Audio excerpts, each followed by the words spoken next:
Fakultas Sains dan Matematika Universitas Diponegoro. Pada kesempatan kali ini, saya akan menjelaskan mengenai kultur mikroalga yang bertujuan untuk memenuhi tugas mata kuliah biologi protista yang diampu oleh Profesor Dr. Tri Retnaningsih Suprabawati. Yuk simak video kali ini. Topik yang akan saya bahas pada video kali ini diantaranya definisi kultur mikroalga, metode kultur mikroalga, hasil pengamatan, pembahasan, dan kesimpulan. Apa sih kultur mikroalga itu? Nah, menurut Munawarah 2016, kultur mikroalga merupakan kegiatan yang bertujuan untuk mendapatkan kelimpahan sel yang tertinggi dengan kandungan nutrisi optimal. Kultivasi mikroalga merupakan salah satu teknik untuk menumbuhkan mikroalga dalam lingkungan tertentu yang terkontrol. Kultivasi juga memiliki implementasi untuk menyediakan spesies tunggal pada kultur massal untuk permanenan.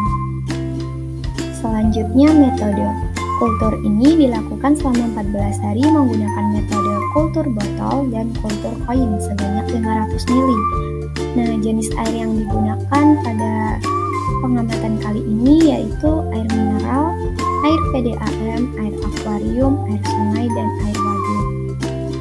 Nah, selanjutnya saya akan membahas mengenai hasil pengamatan kultur botol pada hari ke-1, 7, dan ke-14. Pada kultur botol hari ke-1, kultur botol yang berisikan sampel air mineral, air PDAM, air akuarium, air sungai, dan air waduk belum terjadi perubahan, tetapi pada air kolam dan air waduk, air berwarna hijau dan kecoklatan. Selanjutnya, kultur botol pada hari ke-7, botol yang berisi sampel air sungai mulai terlihat perubahan warna menjadi sedikit kehijauan dan mulai ditumbuhi lumut pada dasar botolnya.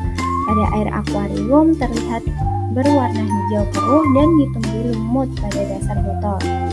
Serta pada air waduk juga terlihat perubahan berwarna kecoklatan keruh dan permukaannya mulai ditumbuhi lumut.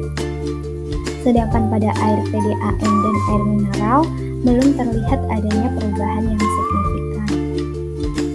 Selanjutnya, pada kultur botol hari ke-14 yang berisi sampel air sungai menunjukkan perubahan warna menjadi kehijauan, sedikit keruh, dan lumut mulai bertambah banyak pada permukaan dasar.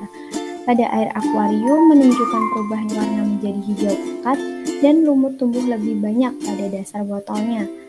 Sedangkan air waduk menunjukkan perubahan warna coklat kehijauan, agak pekat, serta perubahannya ditumbuhi lumut.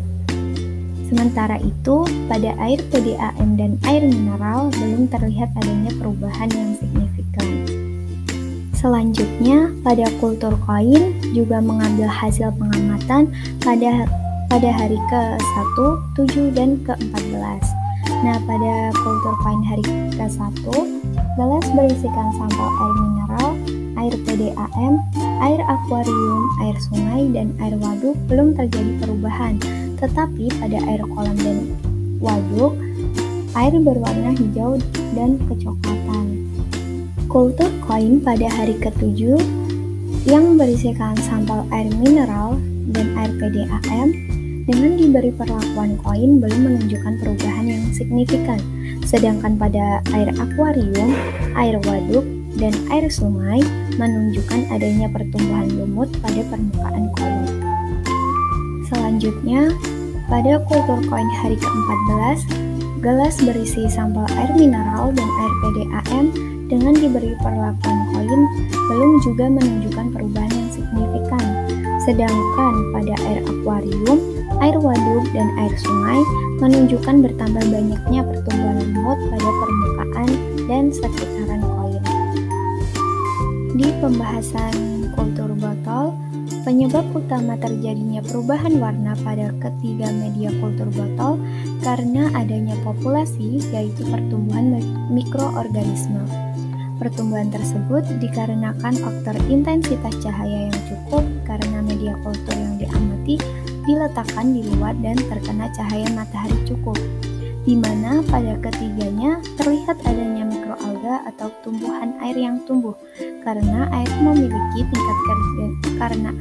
memiliki tingkat kejernihan kurang akan lebih cepat menunjukkan pertumbuhan tanaman seperti lumut atau mikroalga. Hal ini sesuai dengan pendapat Udin dan kawan-kawan 2021 bahwa faktor kejernihan air juga berpengaruh pada proses pertumbuhan tanaman pada aquascape karena air mengandung makro maupun mikroorganisme. Selain itu, semakin keruh air menandakan adanya unsur hara. Lalu, konsistensi air yang sudah berubah diakibatkan oleh lingkungan luar, sehingga dengan adanya faktor intensitas cahaya menyebabkan tanaman air dapat tumbuh dan menyebar dengan cepat karena tanaman air memiliki klorofil dan melakukan proses fotosintesis atau menyerap cahaya. Pada pembahasan kultur koin, setiap wadah ditumbuhi oleh koloni mikroalga. Mikroalga yang terdapat pada koin tidak dapat diketahui secara jelas, namun pertumbuhan koloni mikroalga tumbuh secara signifikan dimulai sejak 2 hari setelah dilakukannya perendaman.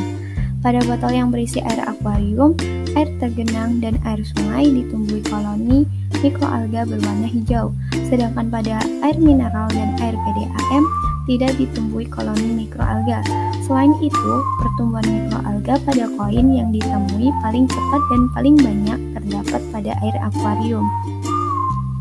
Menurut Astuti DKK 2017, bahwa tingginya nilai kelimpahan yang diperoleh pada botol berisi air kolam atau akuarium diduga disebabkan oleh parameter-parameter lingkungan yang mempengaruhi kehidupan dan perkembangan mikroalga pada botol berada pada kisaran yang sesuai.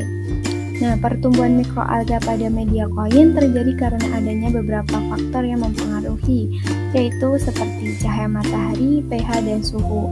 Hal ini dijelaskan oleh Wildan DKK 2022 bahwa perubahan pH dan suhu dapat disebabkan oleh proses penyinaran atau tanning.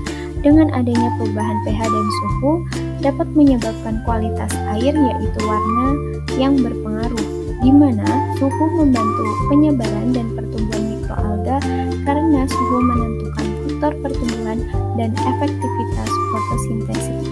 Nah, dapat disimpulkan pada kultur botol maupun kultur koin, kultur mikroalga dapat dibuat melalui kultur botol maupun kultur koin. Hasil pengamatan kultur botol pada kelima jenis sampel air tidak terjadi perubahan warna yang signifikan. Hal ini diduga karena jumlah alga yang terdapat dalam botol tidak banyak sehingga tidak mempengaruhi warna air. Alga hanya mampu tumbuh di botol berisi air akuarium yang mulai tumbuh di hari ke-7. Hasil pengamatan kultur koin pada kelima jenis air tidak menjadi kolonisasi yang signifikan. Hal ini diduga karena koloni alga yang menempel pada koin tidak terlihat kasat mata dengan jelas sehingga pengamatan menjadi terbatas.